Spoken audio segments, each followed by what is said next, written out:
try about Prabhat, can you tell us the Department of Management Studies vis-a-vis other departments in the same school? Sorry, ma'am. Whether DMS reputation is higher compared to the other departments? Yes, ma'am. So what does that mean? So what does that reputation being more mean? Goodwill. Yeah. Exactly. So that is the answer. So you see, that's exactly what I was asking you. If I was worth 25,000 rupees, somebody pays me 50,000 rupees for my company and buys it. So what is that extra 25,000 rupees value? Goodwill, Goodwill. sir. Exactly. So you can see it's very simple. So I'm just trying to simplify all these things. You know, they are going on and on about this identifying acquirer. I mean, these are okay for accounting people, but from your perspective, you are not accountant. You are looking at it from management perspective. So you don't need to worry about in detail. So that is the simplistic argument or answer of what goodwill is. Okay. Right.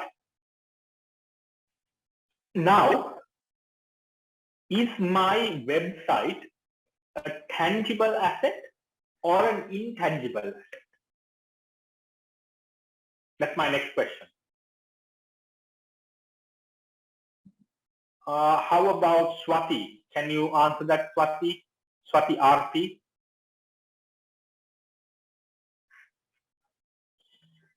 Is my website a tangible asset or an intangible asset? Swati, are you there?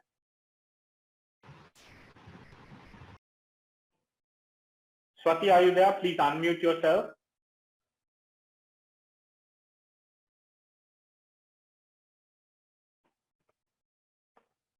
Swati, can you please answer my question? Are you there?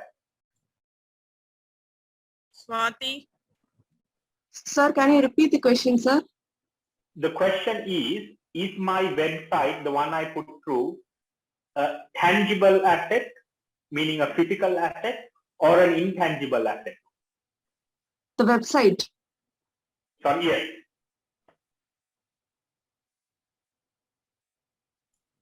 They have given in chat, Professor. Sorry? Chat, they have given answers. Yes, I saw that now. Okay, intangible. Good. Intangible asset. Okay, so that is an intangible asset. So you can see that intangible asset is what that person paid for. And on top of the intangible asset, they paid for goodwill. That is the reason I took this example, because this example I took doesn't have any physical assets. The only asset it has is one intangible asset and goodwill. So here you can clearly see the difference between intangible assets and goodwill. Can you see the example, how it's relevant? Yes? Yes, sir. Okay, so that's very good. Thank you, Rakesh. So let's move on. So then you have to consider the contingent liabilities, you don't have to worry about all that, okay? So the acquirer shall at the acquisition date recognize goodwill as required in the business combination as an asset. Initial goodwill is measured on cost, being the excess of the cost of business combination over the acquirer's interest on its net fair value of the identifiable assets, liabilities, and contingent liabilities.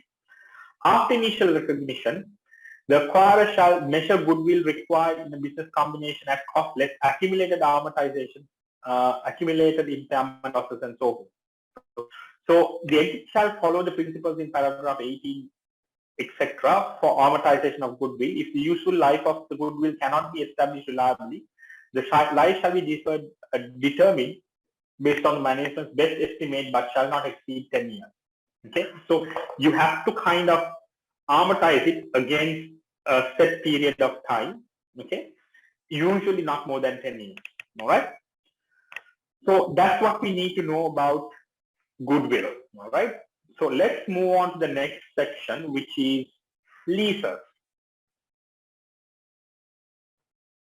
Okay. Now, there has been some significant changes in leases. Okay, but we are not going to go through all that in detail because you are again not looking at it from an accounting perspective.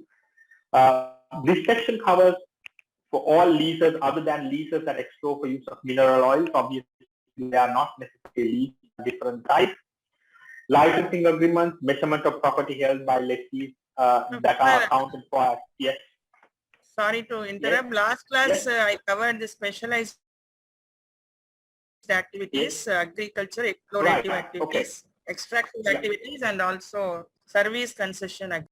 Perfect. So you've already covered the things that are not covered here. That is fantastic. Yeah, So they I are think actually having separate standards. So that is why these are all excluded. that is correct. Yeah. So you can see that these are not covered under leases, and also operating leases are also onerous. So they are also not considered here. Okay.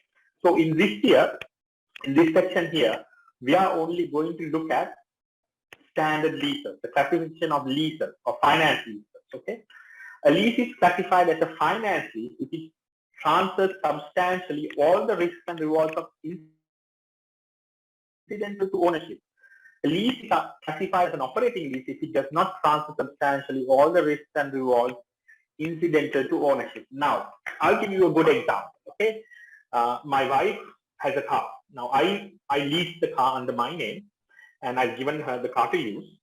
So, who is actually utilizing the car? The company that owns the car at this point in time, or is it me who technically owns the car, but the leasing company has a caveat on it?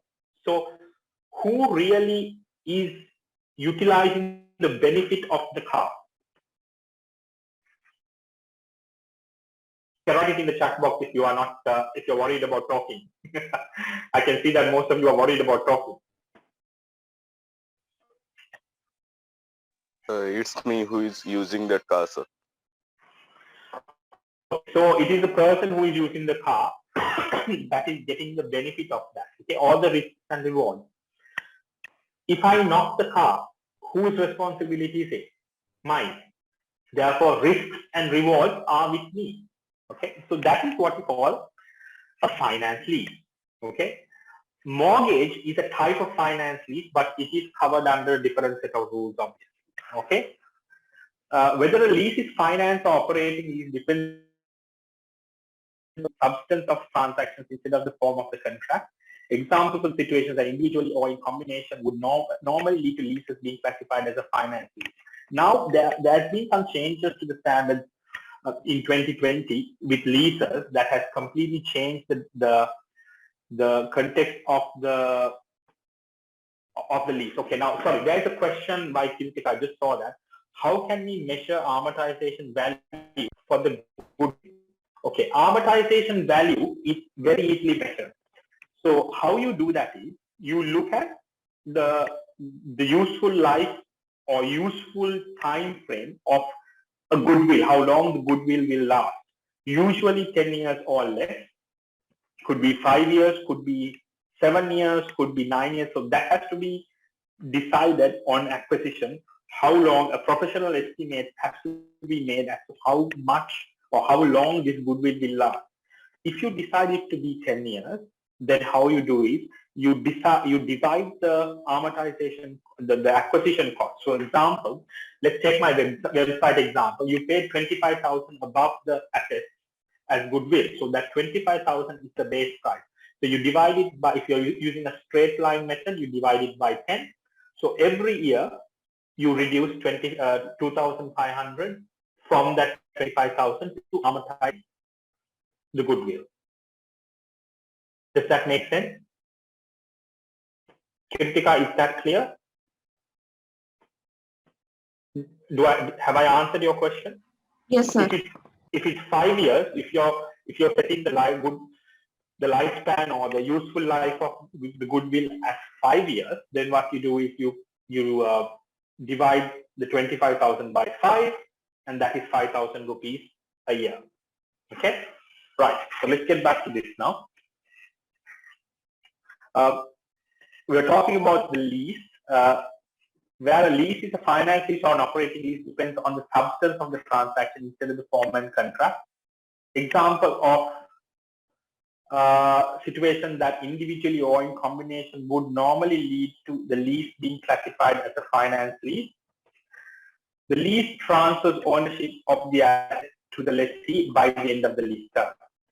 The lessee has an option to purchase that asset at a price that is expected to be sufficiently lower than the fair value at the date of option, become exercisable for it to be reasonably certain at the inception of the lease that the option will be exercised.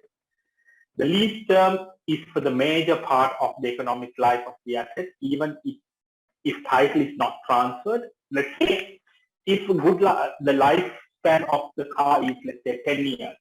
If my lease is for 9 years, then majority of the life of the asset is with me. So my car is actually a 4-year lease. Okay, it's a 4-year lease. Let's say it's still valued for 10 years, but in this case, it's not the life. There are other factors that determine that it is a financing.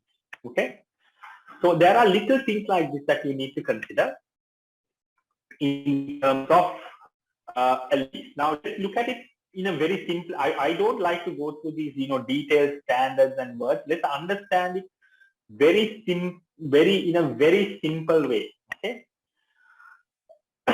At the commencement of the lease, the lessee shall recognize its right to use the obligation under finance lease as an asset and liabilities in its statement of financial position. So let's again use an example to explain this. I think it's the easiest way of doing this. Okay. Now, Habib, I'm going to take you as an example. Okay. Okay, Habib, you bought your motorcycle, right? That little motorcycle that you have, right? Did you lease it or did you buy it outright? You bought it outright. Oh, okay, Now that leased won't it, work. I think. Now, Sorry? now leased it or what, Habib? He is not in the campus. All right. Okay. So, has any one of you bought a motorcycle or a car on easy payment terms? Anyone? You can write it in the chat if you have bought a car. The two-wheeler loan or car loan, anybody got it? Yes, sir. Yes, sir. Car loan and two-wheeler. Car loan, yeah. Okay, you have a car loan. Okay. How did you get about going and getting the car loan? So you went and you bought the car. Then what happened? Then we want to You go to bank. Every month you have to pay We the want bank. to show our income statement. If it is Yes. good, they will give. Okay. So what you did was, you went to the bank, you showed your income statement, then they gave you the loan, and then you went and gave that money to the car dealership. You bought the car, but there is a lease amount on the car that has to be paid to the bank, right?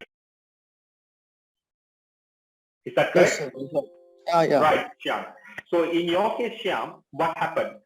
So in your balance sheet, in your own balance sheet, you have the asset, the car, and you have a liability on the other side, which is the loan, right? Yes, sir. So that is how you recognize the initial recognition of. But sometimes we pay just full amount, like 2 lakhs, 3 lakhs at a time, like that. Sometimes we just pay. It can be changed. It can be deferred. That's fine. So if that happens, what happens is, in that case, your what do you call it? Liability goes down, owner's equity goes up, right? So if you're paying off your liability, what happens? Your loan amount comes down and your ownership of the car increases, right? Yeah, it's at the end stage now. Yeah. So what happens is then the bank account is now, bank liability is now closing on zero, whereas your equity in the car is now increased, right? So it has to be a balance. You see, assets equals liabilities plus owner's equity. Very simple equation. Yeah. Yes, sir. Yes, sir. Okay. Right. So 1 minute, please. Just get this out of the way. So some pop-up messages come up. Sorry. Right. So So here, so that is how you do the initial recognition of a lease. Okay. So in my case, how the lease works is I have purchased this car on a finance lease, and I pay a monthly amount, and at the end there is what you call a balloon payment. How many of you have heard of something called the balloon payment? Does anyone know what a balloon payment is?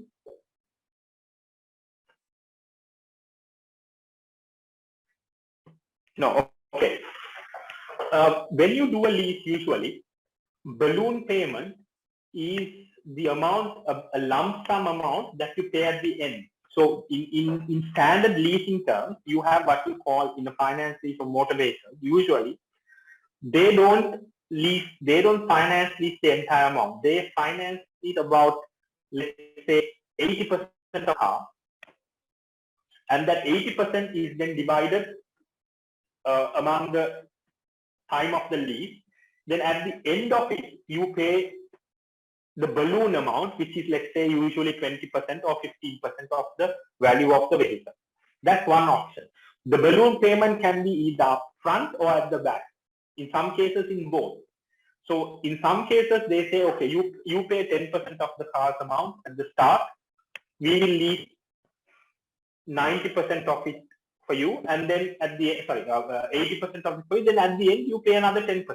That's another form. Those are called what? Balloon payment. Does that make sense? We have the down payment. That's right. Same thing. Down payment, balloon payment. They are similar terminology. Down payment is the one you pay at the start. Balloon payment is what you pay at the end. So that is the difference. Does that make sense? Yes, Some sir. cases, there will not be any balloon payment or down payment. In some cases, it could be that the lease is for the entire life of the asset and you pay. So there are different ways of doing things. So what you need to know the difference between down payments, balloon payments, no down payment, no balloon payment, full lease. All these things you need to have an understanding. Okay. A leasee shall make the following disclosures in the finance lease: the class of assets, carrying amount, reporting period, and also you also need to make a comment on the, what do you call it, the any amortization that's involved with it. Okay. Now, in Australia, when you buy a car, a new car, and you drive it out of the dealership, you automatically lose 10% of the value of the car because it's now no longer a new car, it's old. Okay. But in Sri Lanka, I told you, I gave you this example, right? Did I give you this example of my old car in Sri Lanka? Can anybody remember? Yes, Prof. Yes, Prof. So you see, I bought it at a low price Value and it appreciates. So again, that depends on the country and the context of the country as well. Okay. So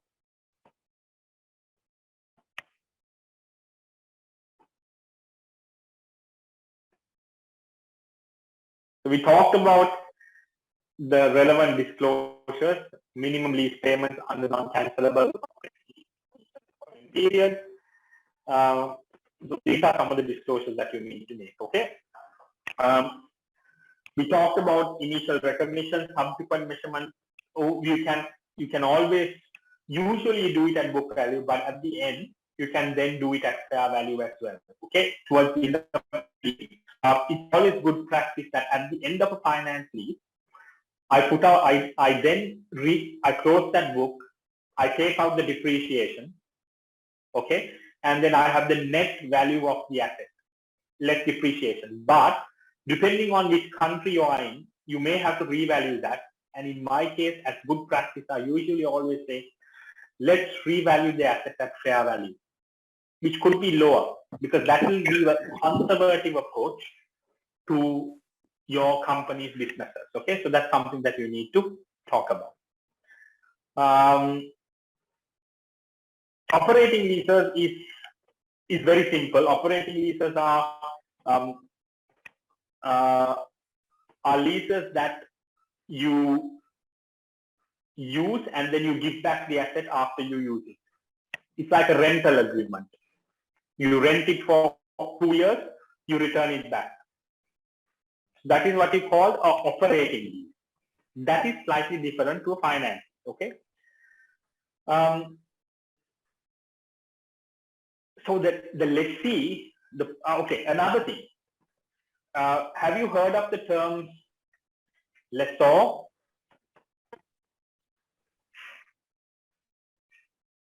Oh, sorry, let me just. Or lessee. Do you know of these two terms? What is a lessor and who is a lessee? Yes. You know the difference between the two? Who is the lessor?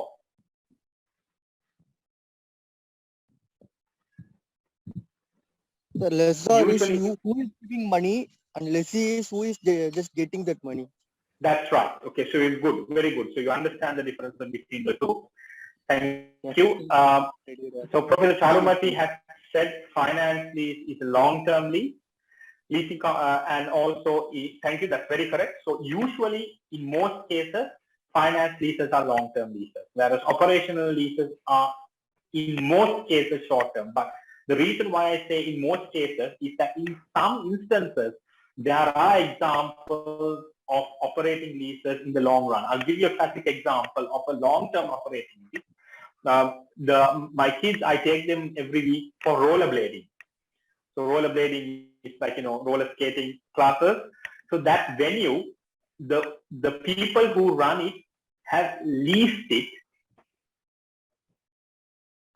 from the owner, and they have been leasing it for 40 years. But now they have to go because they've closed. They've been now, the lessor had come and said, okay, I want to shut down. I want to get it back. So now, so in that case, can the lessee say, no, I want to keep this? Can they say that? No, they can't, because it is an operating lease. Whereas in a finance lease, I can say that unless there is no payment or you missed out on payment and you defaulted, the lessor cannot come and take your vehicle away from you because that is yours. You can then say, no, I want to keep the car. I'm paying the balance. The car is mine.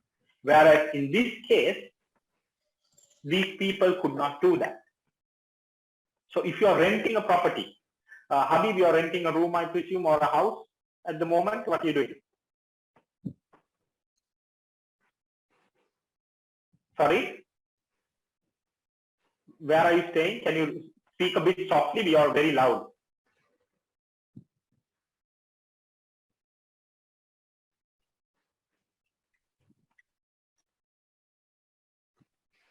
Okay, you're not renting at the moment. Okay.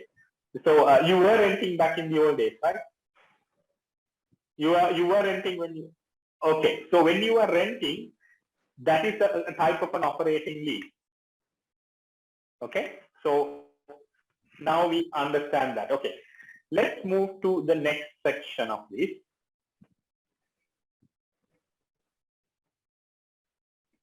Okay. Another thing is touch on sale and lease back transactions. So that's exactly what I did. And also Shyam, in your case, it is also a sale and lease back transaction is exactly what happened in your case as well, Shyam. Because you got the money from the bank, you took the bank to the person who gave you the vehicle, and then you lease that vehicle through the bank. Isn't that the case? Yes or no, Shyam? Your No, car. sir, I'm not leasing it's my own car, sir. So Yeah, but it was when you took the loan, when you took the finance lease. Now it is your own car, but when you started it out, wasn't it a type of a lease, a finance lease? Because you still had to pay the bank. property, whatever it is. Okay. That's right. Okay, it is your car. Yes, that's an operating lease. That's not an operating lease. That's a finance lease because it's your car. If it's an operating lease, it is not your car. Okay, now I Okay. understand. Now you understand. Good. So we are learning with examples. Okay. Good. So that what you did was you did a sale and lease back. So what you did was you got the money from the bank, you took the money to the car, you bought the car, and then the bank had an interest in your car. That is what you call a lease back. Sale Sale is for the car dealer, lease back is for the provider of your funding. Is that clear? Yes, it's clear. Okay, good. All right. So that basically ends that section. Do you have any questions there?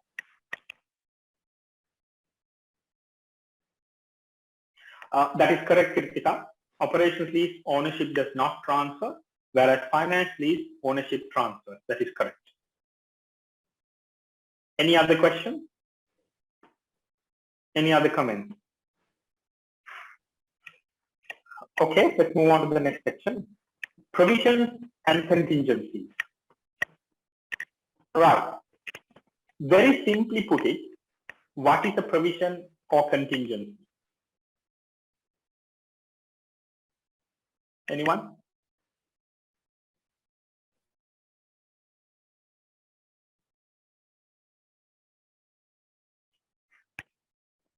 You do this every day, provisions and contingencies, particularly in India and Sri Lanka. Uncertainties, yes, it is uncertain.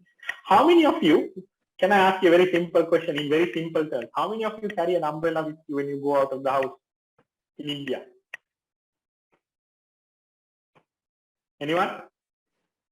Either a long umbrella or a short umbrella in your handbags, or if it's the boys, long umbrella in your hand. How many of you carry an umbrella? Do you carry an umbrella? I used to carry an umbrella when I was young in my home country. Do you carry an umbrella? No, Can somebody we tell will me? not carry umbrella. Sorry? We will not carry the umbrella. I think so. Why not? You don't. That means if it rains, that means you're not prepared for emergency. I'm sure the ladies usually carry an umbrella, right? Because in India we are having many shelters here and there. So if any rain or something just came, we can adjust it. So That Google is is Summer nowadays season there predicting. can be a umbrella. I think so. so Google will now predict. Yeah, but unfortunately in Melbourne, Google also makes a big mistake. So in Melbourne, they say you can have 4 seasons in one day. So sometimes morning it will be super hot. During lunchtime it might be cloudy and rainy. In the afternoon it will be foggy, or morning it will be foggy. The night time it will be super cold.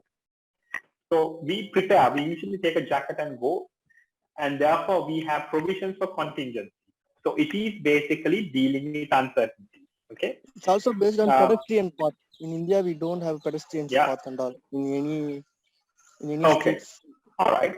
That's okay. I mean, I've been to Pondicherry, so it was pretty interesting time I spent there. So I'm somewhat familiar with the place.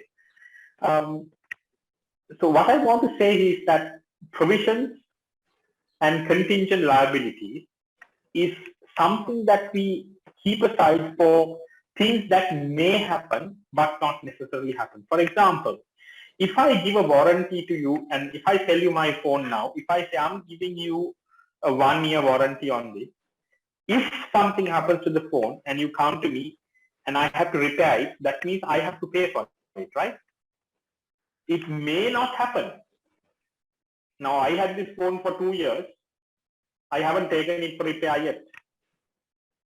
So, but there are people who have. So in such situations, we leave a small contingent provision or contingent liability there, or contingency, what we call it, for that purpose, so that if in the event something happens, we have something that's set aside for it.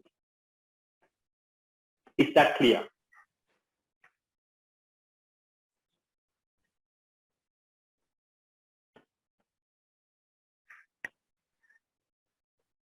What do you think?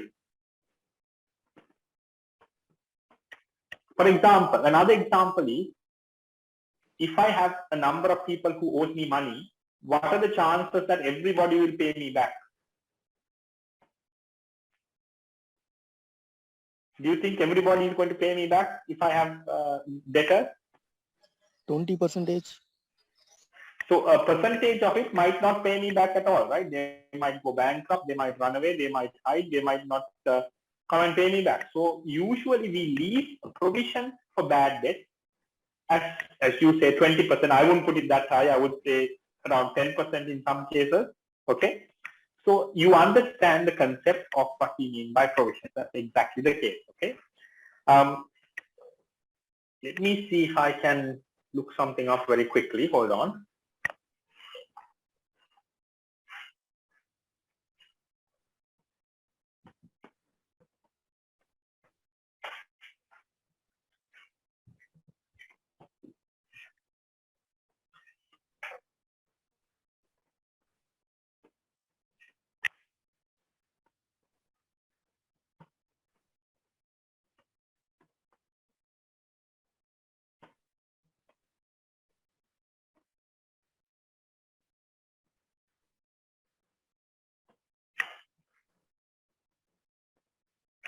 I'm going to put a small video for you to watch, not now because of interest of time.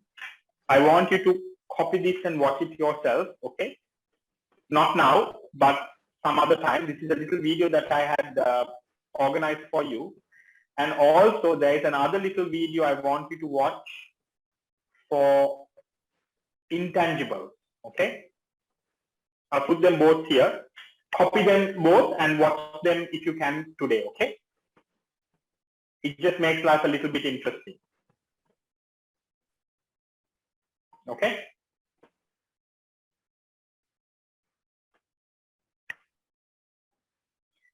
Any questions?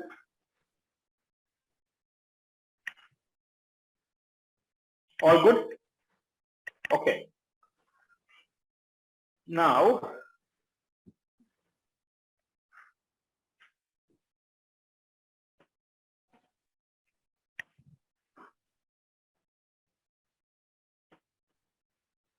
Section 22, liabilities and equity. I thought we went through liabilities and equity already. Okay, that's all right. I'll take that again.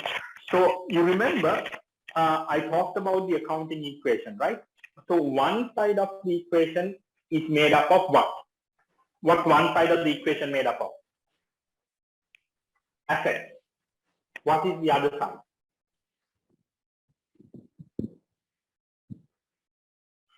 What is the other side?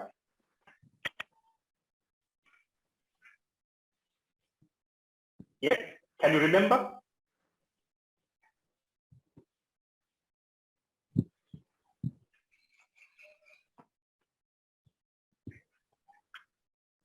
In So chat, liabilities. yeah. Sorry? Liabilities, okay. So I'm going to quickly put this video for you, which I played to you before, but I'm going to play it again for you very quickly, okay? To look at the accounting equation again. Not me, I'm just going to close this, stop sharing. So you remember my friend, Philip Wong. I shared some things with you about him last time. Let me reshare again. Share. You can see this. Let's see if I can play that.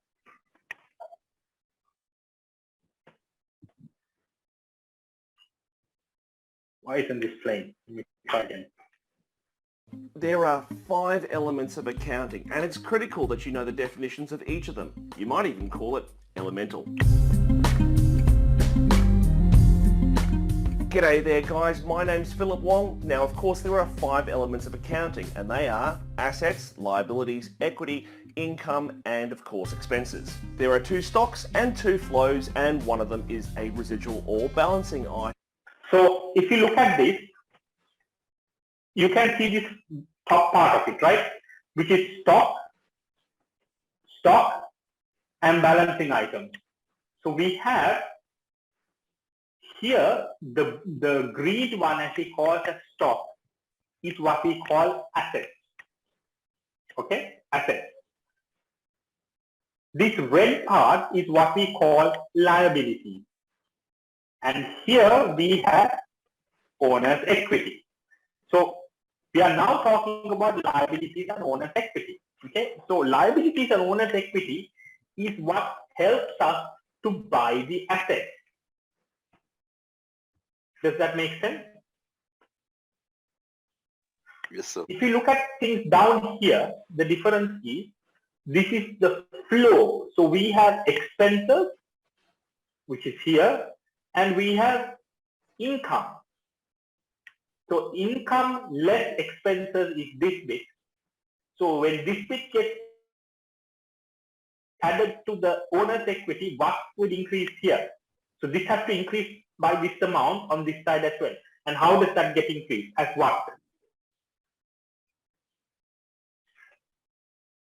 If retained earnings is added to owner's equity, how do we, what happens on the other side?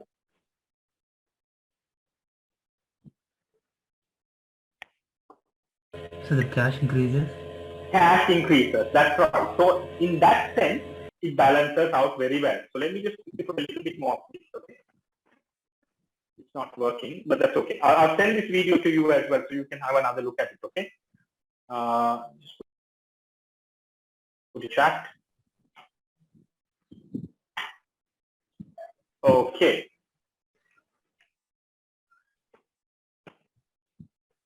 All right. So that gives you a very clear indication as to what liabilities and owner's equity are. In terms of how we write them up, they have to be clearly shown in the balance sheet.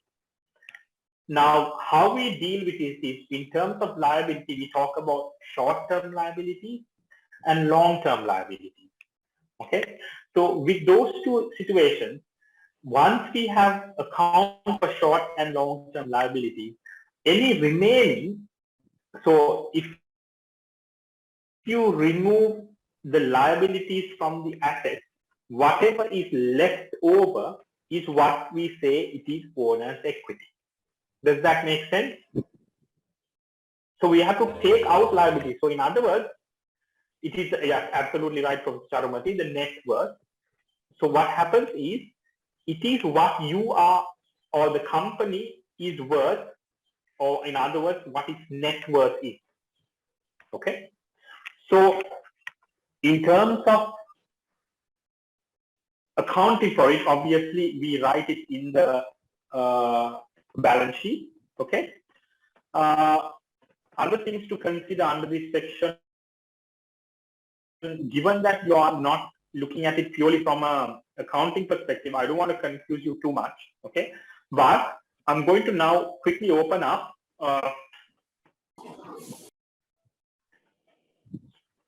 I'm just going to open up an annual report, and I'm just going to take you through it, okay?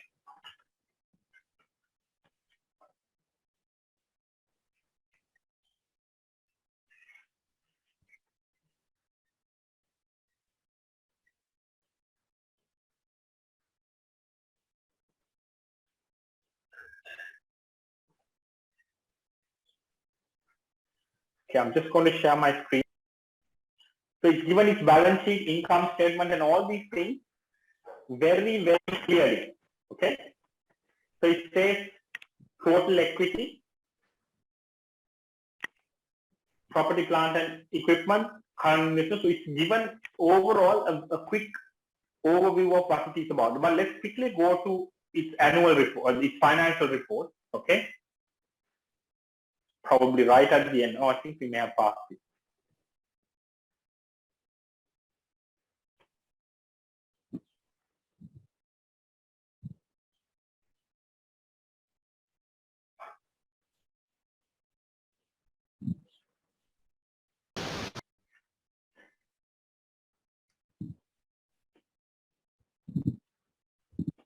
Okay, here we go. Here's the standalone balance sheet, okay? So it says here non-current assets, current assets, total assets. On the other side, it has total equity, just given. Then it talks about non-current liabilities, current liabilities, it talks about financial liabilities, other current liabilities. Here we talked about provisions. Can you remember? we talked about provisions. See, they have kept provisions there. Okay. Then tax liability, that is also put in as a tax liability. Okay.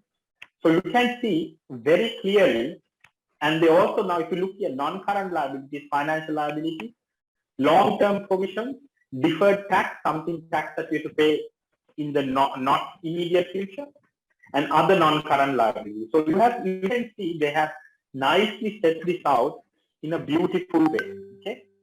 If you look at income, they talk about total comprehensive income for the year. They have given that. Profit for the year, they have given that. Okay. And then they have looked at other incomes and so forth. So they've given a comprehensive overview of what their position is at any given point in time. Okay. Any questions there?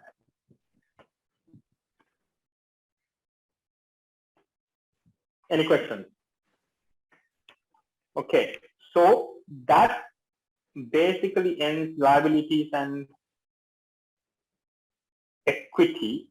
So I think that's about it, right? Do we need to cover anything more, Professor Saramati, or are we done? We are done with Professor. Right. All the Okay. sections are covered, and Yeah. fourth unit will be covered by Moni. We can have Okay. any questions if they have, and we can. Yeah, I'm happy to stay here as long as needed to answer any questions. And also, I want you to tell me how you found this, my section of the course. Have you learned something important? Has it been valuable? Have you gained important insights? Can you give some feedback on the chat area, please? I'm really interested to know. So I Not just the yes. personally feel, Professor, actually you have given a lot of practical examples to the students. Yeah. They Thank like you, your Prof. class very much. I always try to make them understand the concept clearly, but I give very few examples. Now from your class, I now learned a lot of practical examples will make the students understand more clearly the concepts. Sure, Prof. I think, it both goes hand in hand. It goes hand in hand because, I mean, it's very important to talk about the concepts as well. It's extremely important. From last class onward, I Yeah. started using some examples like that. I've Yeah. taken that biological assets and other things.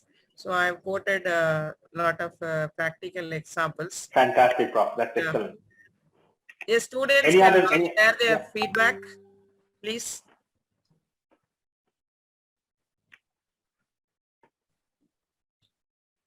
Any feedback you want to give me? It's good to have some platform which we can connect all, sir. What do you mean? That social media platform like that, LinkedIn or Edmodo like that, we can connect and you can share the knowledge in that. So that is something that I think we already have that Google Classroom, right? Yes. We already have that, Shia. Yeah, you can Not- communicate through the Google Classroom also. Professor is Oh, there okay. as a I teacher. do. So that platform is already there.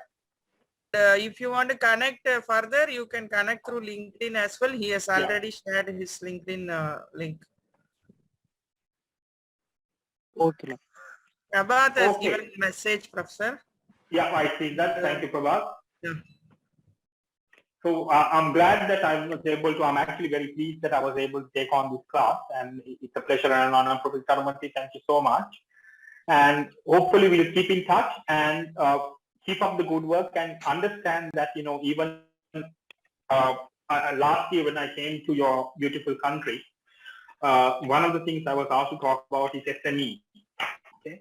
So I was asked to talk about the relevance of SMEs to your Prime Minister's vision of creating a better country. Honorable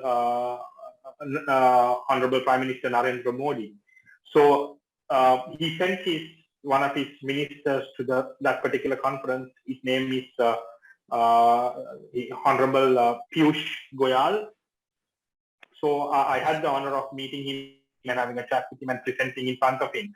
So I actually talked about the relevance and the importance of SMEs in that particular discussion, and he was also of the view that SMEs are going to be the lifeblood of any country before COVID. This was 2-3 months before COVID came, or 2 months before COVID came. Okay, I was in India in January 2020.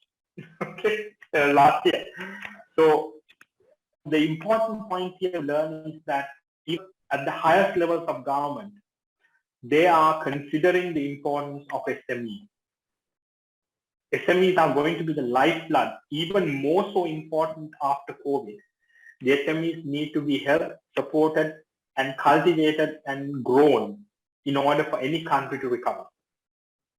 Okay, India is in a very unique position. If you play your cards right, in the next 10 years, you'll be more developed than any other country in the world. But you have to play your cards right. Okay, so that is all I'm going to say at this point. Professor, I want to say something. Actually, during this pandemic period, we were worried how this course could be offered. Yeah. I postponed it by 1 semester, but thanks to your positivity and actually you made this happen. Actually, Professor Monir was about to come, but this pandemic has made everything different. But during these difficult times also, this your ready decision to teach online really helped the department to offer the course, and also the ARC projects deliverables, we have made it in a proper way. And I thank you profusely for your gesture, and you made Monir also to accept to take classes among his difficult times.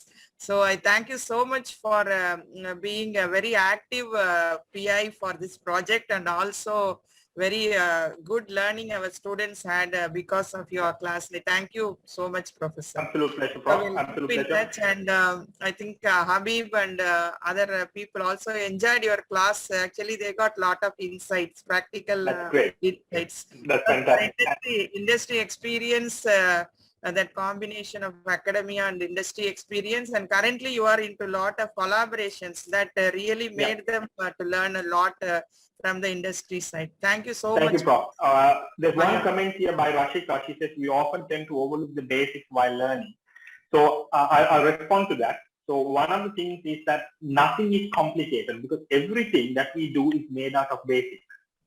Everything we do can be broken down to basics. For example, Professor Charumati, even the mathematics we do, the regressions we do, the underlying math are the basics. It's addition, multiplication, subtractions, and division. If you know the basics, you can easily construct anything else. So I'm always of the view that you look at the basics, you look at the fundamentals, and you use an example that is very simplistic. Once you know the concept in a simplistic, so for example, making tea is an example I take in some of my classes. I talked about, the route you take somewhere, the thinking process that goes behind. Remember, I talked about all this. So all these things, if you try to think things simply, the world will be an easier place for you to understand.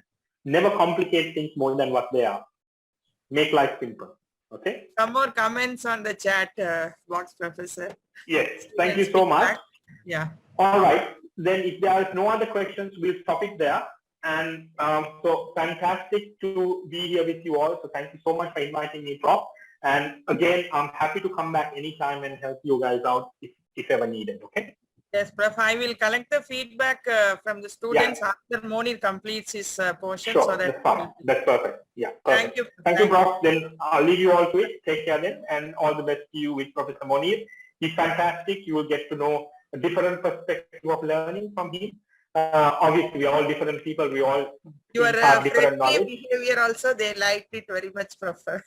Sorry, Prof? Your friendly behavior, they have commented. Oh, thank you. All right, I'll leave it. I'm a bit strict nature. I want interaction. I like you to speak. I like you to be a part of it. So thank you so much. I'll catch you guys again, and all the best. Stay safe, be careful, look after yourself, look after those around you, and please be careful. We are all thinking of you. Our thoughts are with India at this point in time. So I bless you all. Namaskaram, Vanakkam. All the best to you all. Namaste. So please be careful and look after yourself. Thank you.